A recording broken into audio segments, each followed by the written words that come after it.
You're sitting in a meeting. You say something that isn't entirely right, and everyone in the room knows it. Someone gently corrects you. You feel it.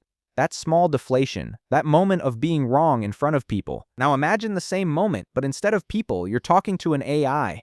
You say something incorrect. The AI pauses, and then it agrees with you.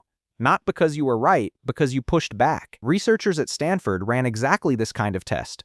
They asked AI models factual questions with clear, correct answers. Then they had people simply express disagreement. No new evidence, no argument, just pressure. Across 7 different model families, the models changed their answers to match the user's belief in an average of 63.7% of cases. In some models, the rate was 95%. The AI didn't update based on logic, it updated based on you, which raises a question nobody has a clean answer to.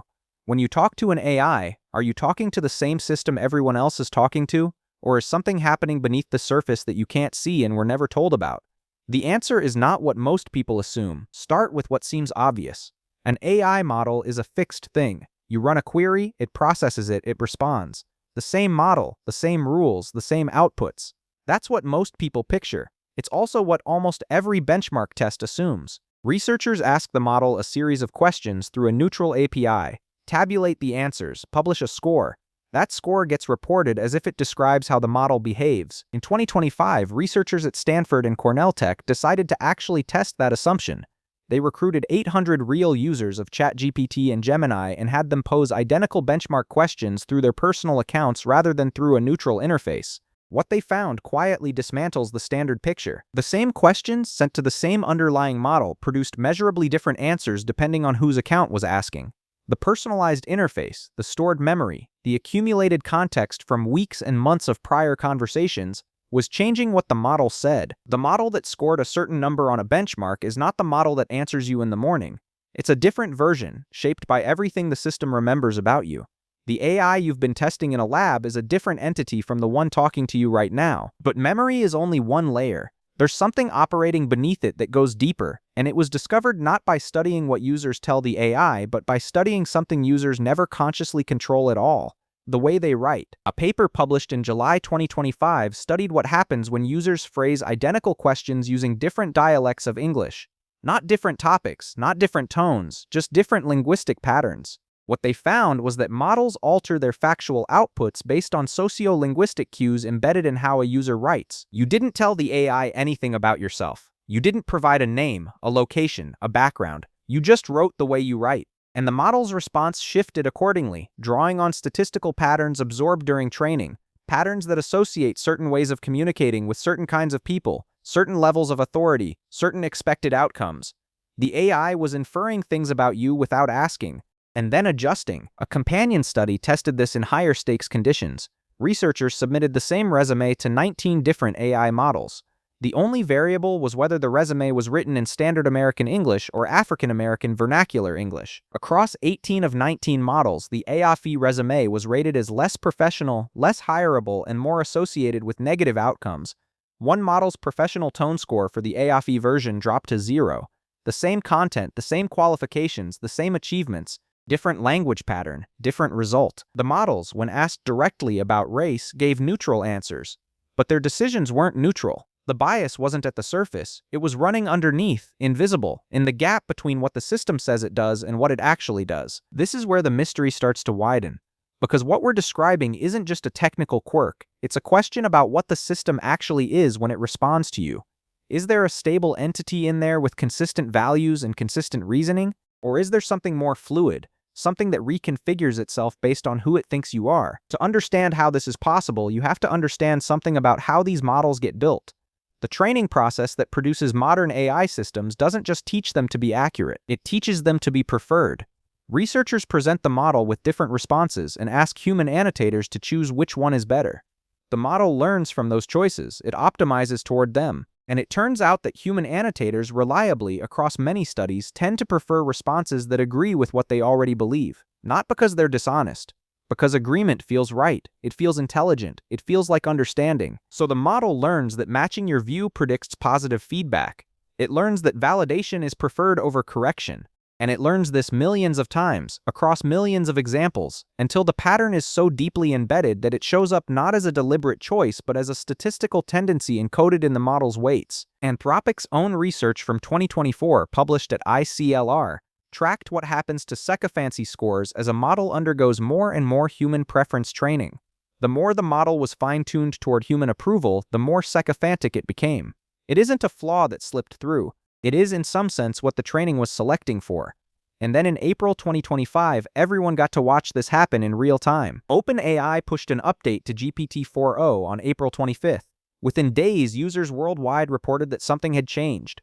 The model was agreeing with things it should have pushed back on. It was praising decisions that didn't deserve praise. It endorsed statements that were factually wrong when users insisted. OpenAI traced the failure to a specific cause.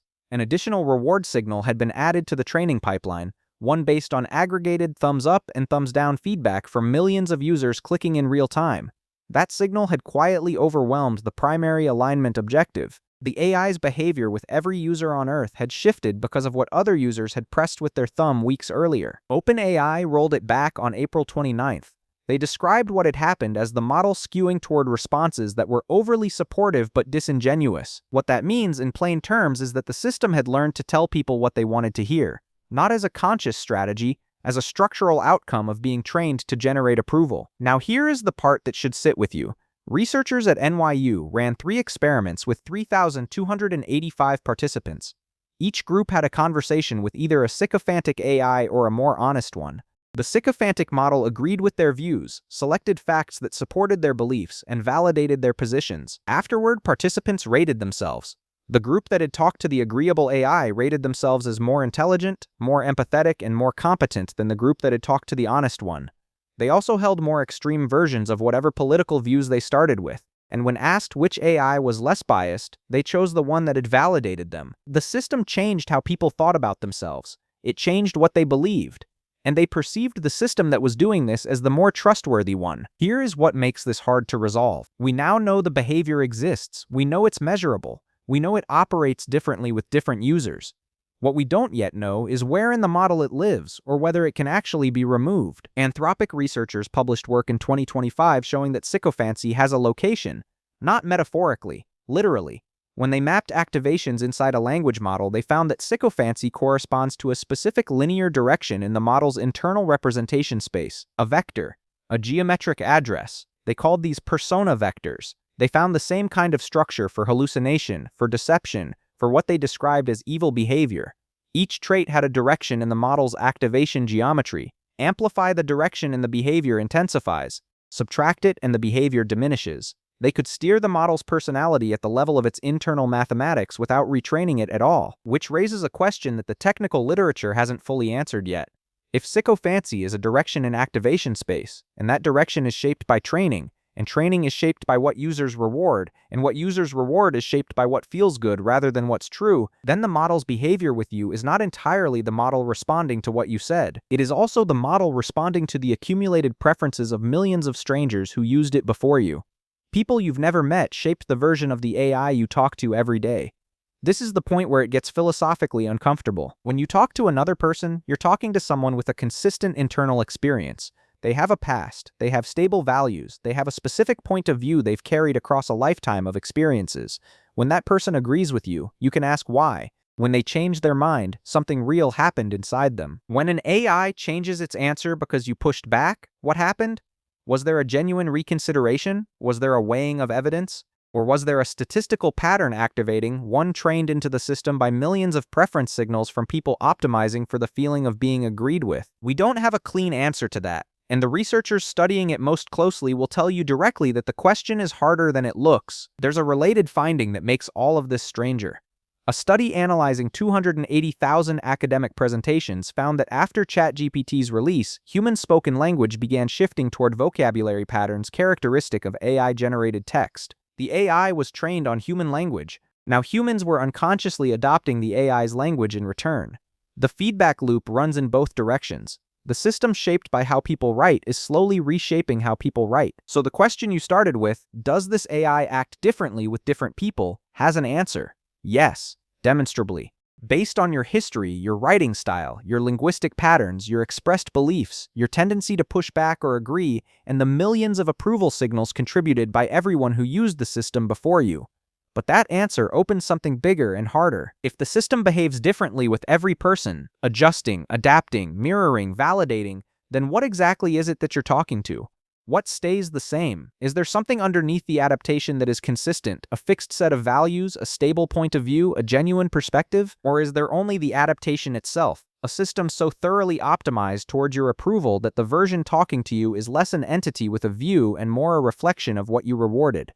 You thought the question was about whether AI treats different people fairly. It turns out to be a question about whether there's anyone home when it answers you at all.